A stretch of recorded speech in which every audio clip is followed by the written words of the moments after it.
Now this is where it gets really interesting because you're literally creating a gap, right? Like you are presently in this position, but now you're embodying and envisioning yourself already being something different. So there's a gap there. That gap is what we call cognitive dissonance.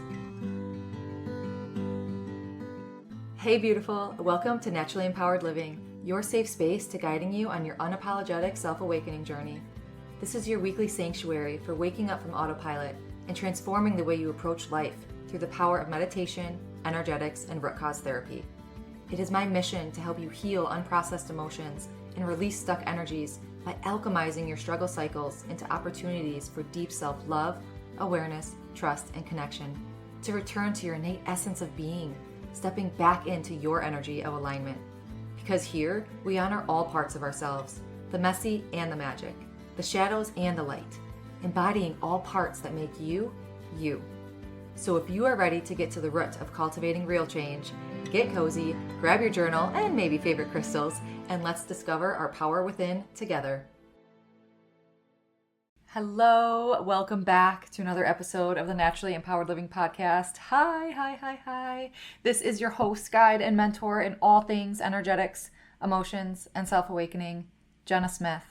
So happy to be here. Just love coming to you every week, every Monday, just sitting in this space, doing my little ritual, getting in my little oneness grounded space, coming to the mic and just able to riff back and forth and talk. And I am just so thankful always to be here. So before we dive into today's conversation, I want to quickly bring us back to something we spoke about a couple weeks ago. I know in that episode, I said, next week we'll talk about this. And we threw in that workshop 2 in there because just my dates were mixed up and my calendar, I didn't realize that was already airing. So we are back now with episode 178. And we're going to talk about that layer beneath the layer of visualization. Okay. But a couple weeks back, episode 176, we were talking about gratitude. And not just that surface level, just think positive kind of gratitude. Just write those affirmations. What are you grateful for? We spoke about how your experience of life is shaped by not only your emotional state, but your nervous system and the unresolved things that you're carrying. And the lens, the perception that we see through life is different for all of us. Like we all hold a personal reality, right? So how real change, doesn't necessarily come from forcing new thoughts, insert just think positive or write your gratitude list, right? It happens when our system actually is able to embody and see through and feel through that lens, that experience of gratitude. Okay, so go back to episode 176 if you haven't yet. You don't have to listen to that one first, but it's just a very, the layer beneath the layer, getting underneath that buzz word or that trendiness of that surface level term of gratitude, right? And we also touched on the idea of the magic doesn't happen, at those polar extremes. It happens in that messy middle. In that messy middle, nothing is black and white when it comes to this conversation. When it comes to humanity, nothing is black and white. There's always that gray area. There's always that messy middle where we're holding space for something, maybe for what's there, or agreeing to disagree, or just what example did I use? Oh, everyone should get a trophy because the effort matters versus teaching that first place, being that winner, being that champion. They both have their reasonings, right? So that's where the duality comes in. That's where that messy middle comes in. We're holding space for what's there and possibly gently reintroducing something new or a new perspective or something new. And oh my gosh, this just came into me. Oh, I love this. I am recording this episode. So I'm recording right now on the day that Uranus enters Gemini. Left Taurus, enters Gemini. And oh my gosh, that literally just dawned on me right now. Uranus is a disruptor, a planet of revolution, of shaking shit up. Gemini is about communication, knowledge, duality, being able to hold two truths at once, mic drop right there. Oh my gosh, that we had this conversation and now we're coming full circle again. Whoa, there are never Never, ever, ever any coincidences. I love that just dropped in. Oh, I love it. Like when two dots, just connect, because here we are, like talking about this on this very day. I love it. Absolutely. So, all right, let's expand on this conversation here.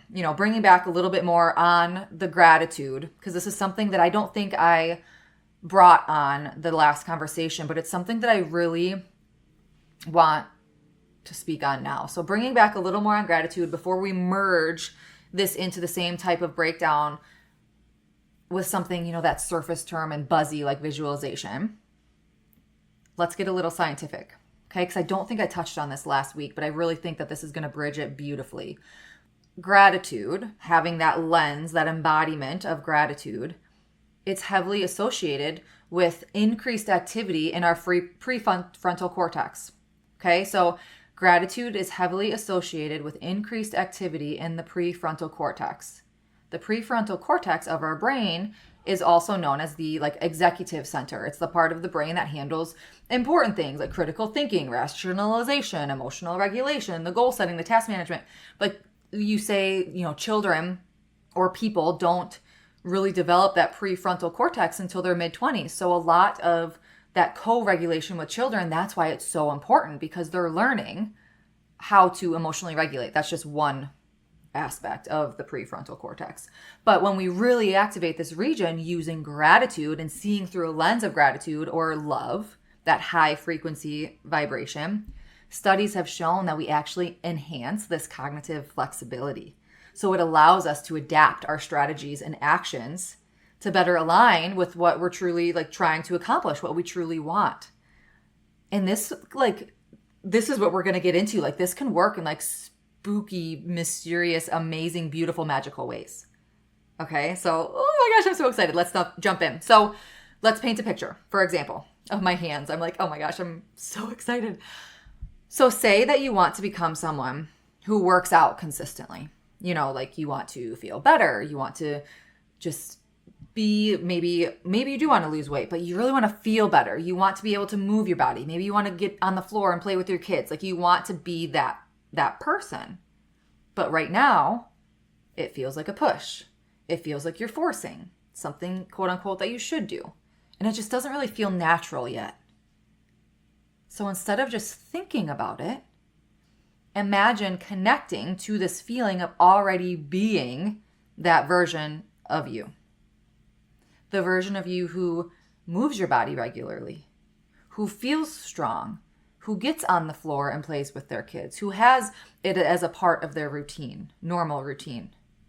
When you are able to connect to that emotionally, your system, literally your nervous system, your subconscious, your internal system starts to register it differently. Because your brain responds to what you deeply feel in a very similar way to what you're actually experiencing. Going back to episode 176, when I brought up tricking your brain, quote unquote. We've talked about this before. Also, two people, can have the same exact experience or same exact event, but have completely different reactions based on their reality, based on past experiences, based on their personal programming. So when you start to connect emotionally to something too, your system begins to almost orient differently. Again, going back to episode 176, as well as thinking how gratitude molds your prefrontal cortex. This is powerful stuff. It's magic. We are all magic. And now this is where it gets really interesting, because you're literally creating a gap, right? You are presently in this position, but now you're embodying and envisioning yourself already being something different. So there's a gap there. That gap is what we call cognitive dissonance. And here is a key takeaway, let's say. Your body and your brain, it's trying to create consistency. You want to be black and white. That's why we continue to have the same patterns. That's why, we revert back to old habits, because it wants to be black and white. But now we know there is no black and white. There is a messy middle. There is a lot of gray. So there's that mismatch between what you feel, what you believe, how you're behaving. So your system will try to bridge and shrink that gap. Oh, it's just take a second to envision that or feel into that. And we'll get to a practice at the end of this episode, but just really think about that for a minute. And this can feel like you may say that you want something different, but you keep choosing the same things because you're cognitively saying that you want something different, but your system still has that emotional attachment to the past patterns. So maybe you feel excited about change, but then suddenly that doubt kicks in. That's that imprint, because maybe it was triggered by something that happened in the past where you felt doubtful or whatever that situation might be. Or maybe you start to show up differently and it feels uncomfortable, like it's not you. So this cognitive dissonance, it's not actually tricking your brain. I know I used that on the last episode. It's not really tricking your brain. It's you're introducing a new way of being. Like your system will either pull you back to what's been familiar, those repeating patterns, or begin helping you move towards something new by bridging that gap. And this is where people start connecting things to like, oh, this sounds like manifestation. Oh, this sounds like the law of attraction, alchemy. Like different language, similar observations, similar concepts. Because what's underneath it all is that internal state beginning to influence your perception, your behavior, and the opportunities that you start to notice. Right? So going back to this example of working out, okay, obviously, you have to start small. You're going to be sore. Like there is like these steps that you consistently have to do to then be that person.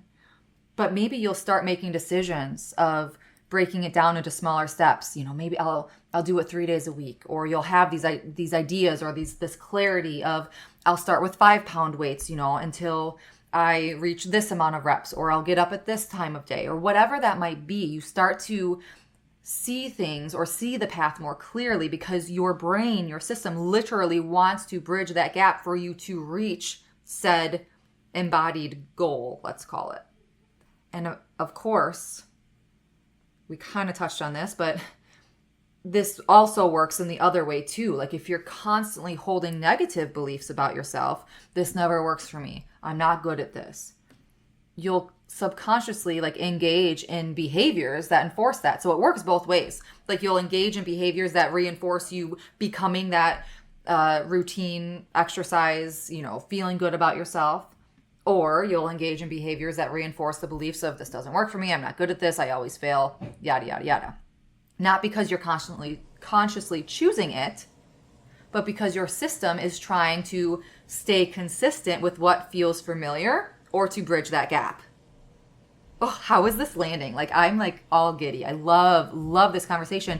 And this is where I'm at, obviously with my clients that I work with this a lot. This is root cause therapy. This is going back to that timeline of I work a lot in root cause therapy in our past, right? Because we're releasing those limiting beliefs. We're processing those emotional responses to be able to clear those imprints to now fully live in the present, to create new neural pathways, to create new imprints, to have a present conversation with yourself, in a safe container.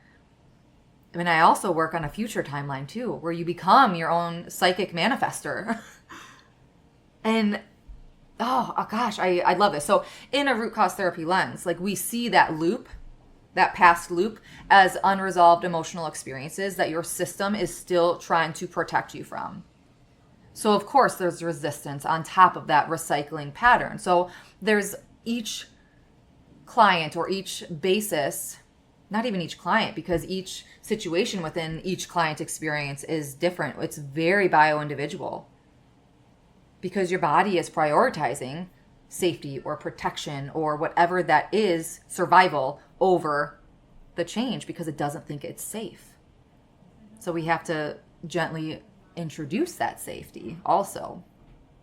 And this is why these conversations matter so much, because we speak about, going back again to episode 176, we spoke about not forcing positivity, not bypassing what's truly there, and finding that messy middle. Because this is where a lot of the phenomenons live, in that messy middle. Most people aren't consciously creating their future. I watched a video from Joe Dispenza recently, and it brought me back to that mindset loop. Like, we are recreating our past over and over and over again, because the same thoughts lead to the same choices, those choices lead to the same behaviors, and those behaviors reinforce the same emotional patterns and experiences, and nothing changes.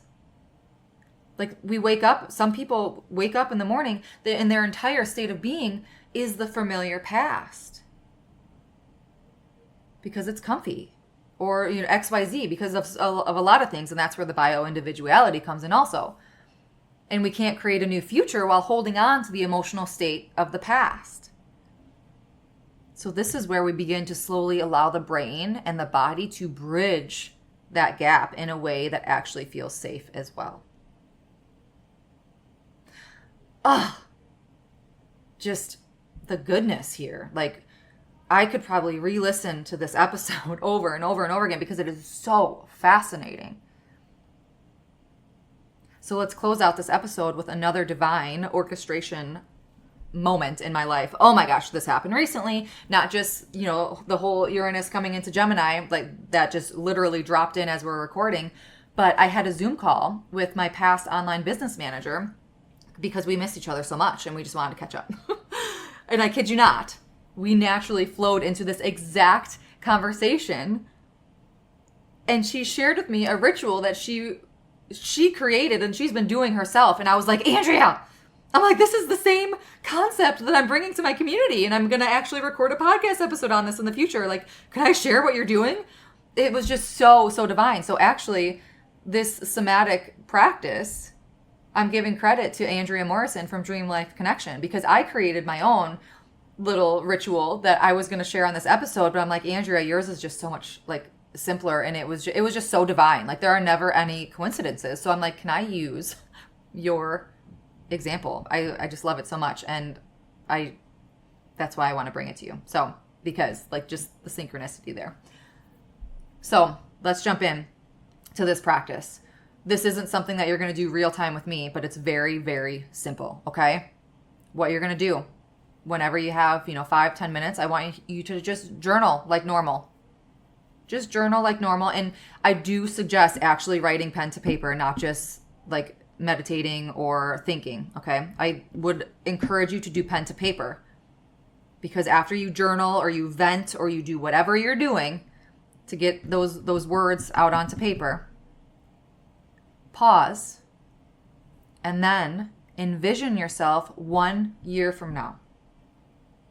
Really get into your senses. Like, dream big here. Get into your senses. You're feeling it. You're embodying it. What do you truly want? Where is your divine path? What is your highest good? Really allow yourself to embody where you envision yourself 1 year from now. And allow yourself to truly feel like that person. Senses, embodiment, feeling, okay? Get into that state of being that future version of yourself.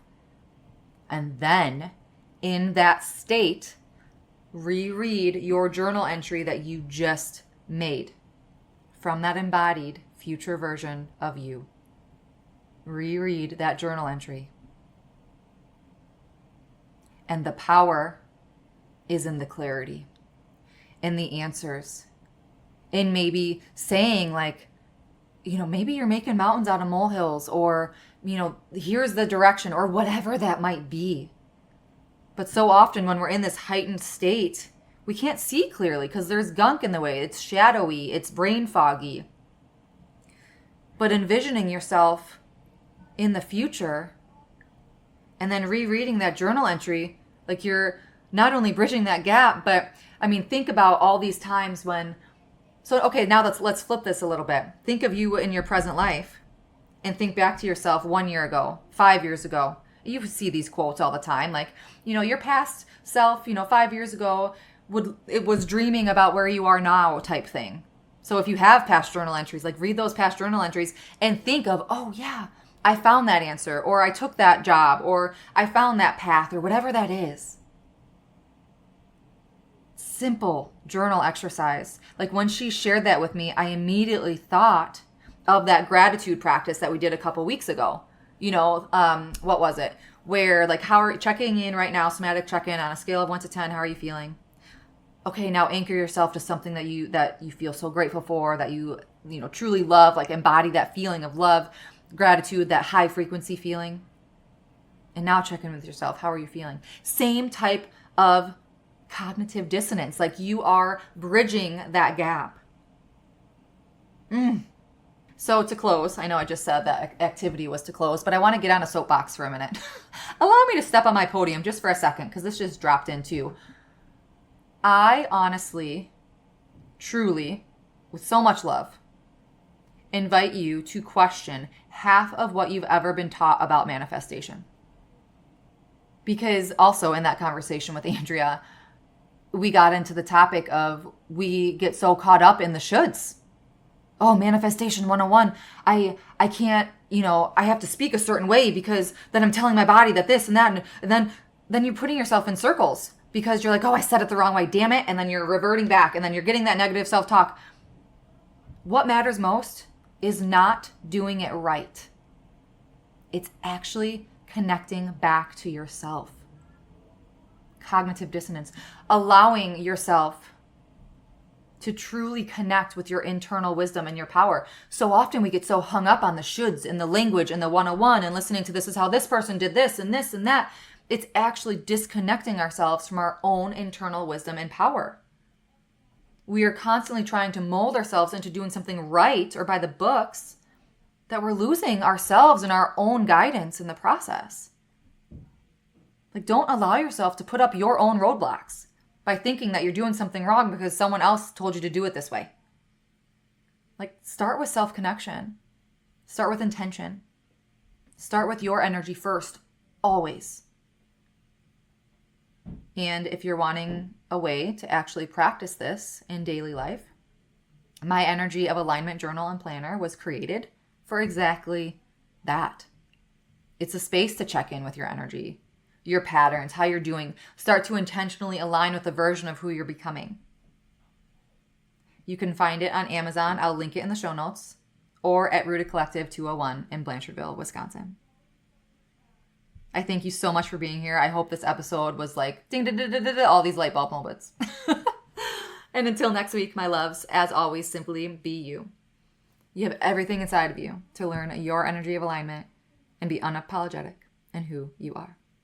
I'm sending my love and so much light. Did you find this episode freeing or empowering? Please read my review. Tickle, boop. Thank you for spending this sacred time with me on Naturally Empowered Living. If this episode brought you closer to stepping into your energy of alignment, I'd love for you to leave a written review and share how this show has supported your journey. Your feedback truly lights me up and helps others find the space of transformation.